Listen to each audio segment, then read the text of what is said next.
ప్రభునందు ప్రియులైన మీకందరికీ యేసుక్రీస్తు ప్రభువారి నామములో శుభవందనాలు తెలియజేస్తూ ఉన్నాం. దైవ సేవకులు బ్రదర్ భక్త్ సింగ్ గారి పరిచర్యలో నుండి అలసిన వారిని ఓరడించు మాటలు. జనవరి 22 ఆదివారం తెల్లవారినప్పుడు యేసు లేచి తాను 7 దయ్యములను వెళ్ళగొట్టిన మగ్దలేనే మరియకు మొదట కనబడెను. మార్కు సువార్త 16వ అధ్యాయం 9వ వచనం. ప్రభువు తాను పునరుత్థానుడైన పిమ్మట ఆదివారం ఉదయమున మగ్దలేనే మరియా అను ఒక స్త్రీకి కనబడెను. ఆమె ప్రభువు ఎడల ఎంతో భక్తి కలిగి ఉన్నను, ఆయన తిరిగి లేచునన్న సత్యమును మరియు ఆయన పునరుత్థానము ద్వారా బయలుపరచబడు శక్తి ఆయనను ప్రేమించు వారికి, ఆయన యందు విశ్వాసముంచు వారికి వర్తించునని ఆమె తెలుసుకొనలేదు. ప్రభువైన యేసుక్రీస్తు ఆమె చెంత నిలిచి ఆమెతో మాట్లాడుచుండెను, కానీ ఆమె ఆయనను గుర్తుపట్టలేదు, కనుక ఏడ్చుచుండెను. నేడు ప్రపంచమందంతటా చాలామంది విశ్వాసులు ప్రతి చిన్న కష్టము మరియు శోధన కొరకు ఏడ్చుచుండుటను కనుగొందుము. కానీ వారు ప్రతి పరిస్థితిలోనూ అత్యధిక విజయశాలురు కావాలని ప్రభువు కోరుచున్నాడు. వారి ఏడ్పుకు కారణమేమనగా ప్రతి అక్కర కొరకు పునరుత్థాన శక్తిని ఎలాగున అన్వయించుకొనవలనో ఎరుగరు. ప్రభువు మరియను పేరు పెట్టి పిలిచినప్పుడు ఆమె ఆయనను గుర్తించెను.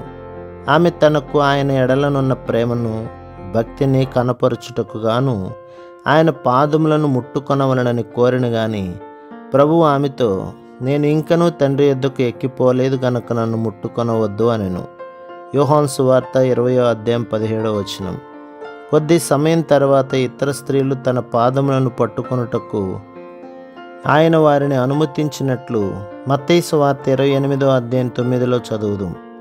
తర్వాత పునరుత్థానమునకు 8 దినముల పిమ్మట ఆయన తోమాతో, నీ వ్రేలు ఇటు చాచి నా చేతులు చూడుము, నీ చెయ్యి చాచి నా ప్రక్కలో ఉంచి అవిశ్వాసివి కాక విశ్వాసివై ఉండుమనెను. యోహాను సువార్త 20వ అధ్యాయం 27వ వచనం. కావున మరే ఎంతో భక్తితో ఆయనను ముట్టుకొనవలనని కోరినను ఆయన ఒక ఉద్దేశంతోనే అనుమతించలేదు. హెబ్రీ పత్రిక 9వ అధ్యాయం 12 ప్రకారం మన నిత్యమైన పరలోక ప్రధాన యాజకుడుగా మన పక్షముగా తన సొంత రక్తమును అర్పించుటకు అతి పరిశుద్ధ స్థలములోనికి వెళ్ళుటకు ఆయన పరమునకు ఆరోహణుడయ్యను. కీర్తన గ్రంథం 16వ అధ్యాయం 10 ప్రవచనం ప్రకారం ఆయన శరీరం కుళ్ళు పట్టలేదు, మరియు ఆయన రక్తం కూడా ఏమాత్రమూ కుళ్ళు పట్టలేదు.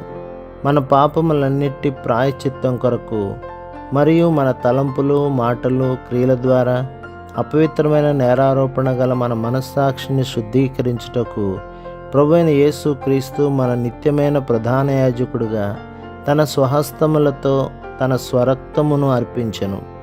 కాబట్టి అనుదినము మనము పునరుత్థాన శక్తిని అనుభవించగోరుచున్న ఎడల మన అక్కర కొలది ఆయన మనతో మాట్లాడు పర్యంతరము చాలినంత సమయము ఆయన యొద్ద వేచి ఉండవలనని చూచుచున్నాము. ఆయన మనతో మాట్లాడుటకు మునుపు మన తలంపులు, మాటలు మరియు క్రియల ద్వారా కలిగిన అపవిత్రత అంతయు ఆయన నిత్య నిబంధన ప్రశస్త రక్తముచే శుద్ధీకరించబడవలసి ఉన్నది. విశ్వాసం ద్వారా ఆయన ప్రశస్త రక్త ప్రోక్షణ క్రింద ఎడతెగక మనలను మనం ఉంచుకొనవలెను. అప్పుడు మనము పునరుత్థాన శక్తిని అనుభవించగలము.